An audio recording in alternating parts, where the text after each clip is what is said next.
Everyone, I hope all of you are doing great.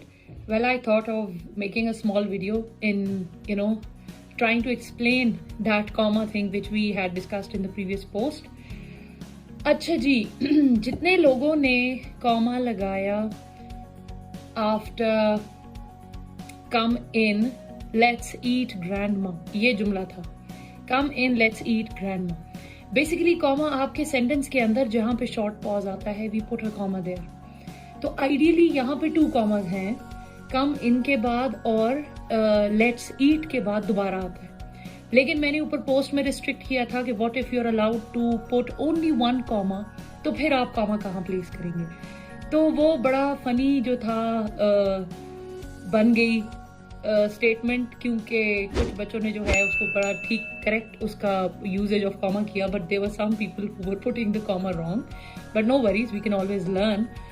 अच्छा, अब देखें मैं आपको दोनों का जो है वो डिफरेंस बताती हूँ. कम इन, पॉज, लेट्स ईट ग्रैंडमा. और दूसरा बनता है कम इन, लेट्स ईट ग्रैंडमा. अब कुछ लोगों ने कम इन के बाद लगाया और कुछ लोगों ने ईट के बाद लगाया. तो जिन लोगों ने ईट के बाद लगाया वो करेक्ट था. कम इन, लेट्स ईट ग्रैंडमा. अंदर आ जाएं, खाना खाते हैं, नानी या दादी, जो भी पैटर्नल और मैटरनल ग्रैंडमा इट इज. ठीक है जी. दूसरी जो एक पॉपुलेशन थी जिन्होंने लगाया कम इन, लेट्स ईट ग्रैंडमा में कम इन के बाद कॉमा, तो उसको मैं आपको पढ़ के सुनाती हूँ कि पॉज के साथ वो क्या बनेगा. Come in, let's eat grandma. Basically जैसे आप किसी को कहते हैं come in, let's eat burger. Come in, let's eat chips. Come in, let's eat fruit. तो बेसिकली आप किसी को कह रहे हैं अंदर आ जाओ, नानी को खाते हैं. तो correct usage of your commas can save lives. ठीक है जी. तो that was just on the funnier side. I found it on internet, so I thought why not start our post with that. इसके साथ एक बड़ी प्रोडक्टिव अच्छी चीज मुझे उसी पोस्ट में, it's teaching is always a 2-way process. You learn a lot from the people as well, your students as well. तो कुछ बच्चों ने पोस्ट पे ही उर्दू में सेंटेंस लिखा था कि रोको मत जाने दो. अब एग्जैक्टली मुझे फिर बड़ा अच्छा लगा. मैंने कहा ठीक है, I will make this a part of my video as well. K and thank you for all those who shared this sentence. तो उर्दू में एग्जैक्टली आपका ये उसी की रेप्लिकेशन है. अब पॉजेस के डिफरेंस से आप देखें कि 2 ऑपोजिट जुमले बनते हैं. रोको मत जाने दो, मतलब किसी बंदे को आपको रोकना है, उसको जाने नहीं दो. और ऑन दी अदर हैंड अगर मैं पॉज लगाऊंगी रोको मत जाने दो, तो बिल्कुल ही ऑपोजिट बात बनती है. So this is how important a pause in a sentence is.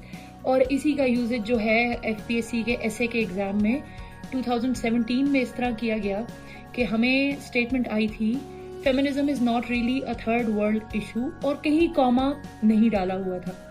तो people actually, according to the pauses which they gave while reading the statement, उन्होंने अपना pause differently choose किया. कुछ लोगों ने उसको पढ़ा feminism is not really a third world issue. Feminism के बाद छोटा सा pause लिया.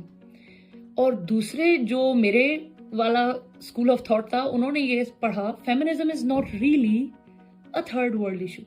अब pause की वजह से ये 2 statements इतने different हो गए कि फेमिनिज्म के अलावा भी थर्ड वर्ल्ड में और मसले हैं. पॉवर्टी का मसला है, वाटर क्राइसिस है, और भी इश्यूज हैं, एजुकेशन के प्रॉब्लम्स हैं.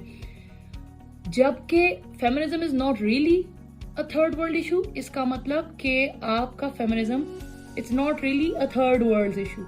ये फर्स्ट वर्ल्ड का आपके जो डेवलप्ड कंट्रीज हैं, फेमिनिज्म रिलेटेड इशूज वहां पे ज्यादा है. तो दोनों तरीके से ऐसे अटेम्प्ट किया गया. आई नो माई बैचमेट्स जिन्होंने थर्ड वर्ल्ड पे सारा ऐसे लिखा और फेमिनिज्म के अलावा क्या प्रॉब्लम्स हैं सारा ऐसे उस पे लिखा, उनका भी पास.